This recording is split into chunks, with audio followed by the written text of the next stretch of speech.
Well, I suppose in a way, yes, this is a vote for continuity by the CDU. You could see the leadership election last week as not really a clash between, it wasn't really a clash over migration over Europe. What it was a clash between the more pro-business, you might call them Thatcherite wing of the party, and the more centrist social market wing. And AKK, as she's become known, is firmly of that centrist wing. And so is also quite similar in style to Merkel. So while she's a little bit more conservative on social issues, on migration, stuff like that, broadly we'd expect to see more of the same from the CDU over the next few years. But then ultimately, I mean, the big question for investors here is, rather than the micromanagement on certain policies, what it actually means for the coalition, for the relationship between the CDU and the SPD. And perhaps the SPD probably might have been hoping that Merz would have come in, would have been a little bit more business friendly, a little bit closer to them ideologically than where AKK is. So given that she is, as Juliana was saying, the continuity candidate, what does that mean for the relationship between the two? Well, I think in the short term, it means that the coalition is much more likely to survive until the next election. Merz would have been harder for the SPD to coexist with and would have increased the chances of snap elections, and also Merkel stepping down before the end of her term, because the two of them have never had a particularly good relationship. As it is, this means that the Grand Coalition has a much better chance of lasting until the next scheduled election in 2021.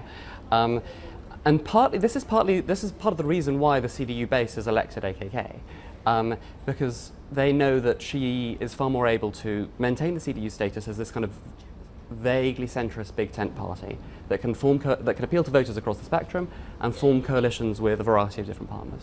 Now, you mentioned the 2021 election in Germany, but before then we've got the European parliamentary election in the spring of next year. So is there a chance that, depending on how the CDU performs there, that we actually see their coalition partners pull back after that election? Yes, it's not impossible. I mean, the SPD has been under a lot of pressure from the polls and is going through a kind of secular decline over decades, which is part of a much broader trend across Europe of the big old Cold War parties breaking up and lots of upstart parties, whether on the far right or sort of liberal centrist or Greens, lots of new little parties emerging. I mean, I suspect that the SPD will probably balk at withdrawing from the coalition, not just because turkeys don't vote for Christmas. So these things can go on for longer than one expects. But the election of AKK certainly makes it more likely that this coalition still has room to run. All right, let's switch angles a little bit and talk about European parliamentary elections from the context of France, because there's been a couple of weeks now of riots.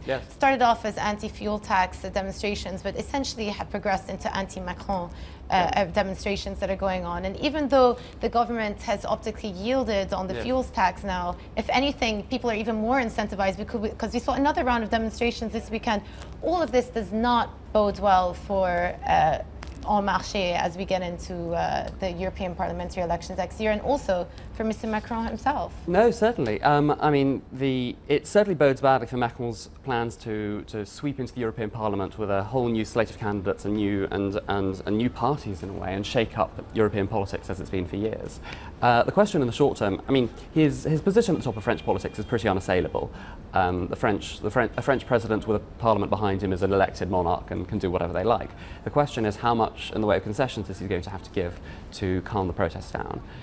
And also what that means in the context of reforms and whether or not it's going to derail the path of reform. So a few people say that he's got the tough stuff out of the way. So he did the labor reforms already. Going forward, there will. Hi, I'm Joanna Bersecci, and thank you for watching. You can check out more of our videos by clicking on the boxes on the screen.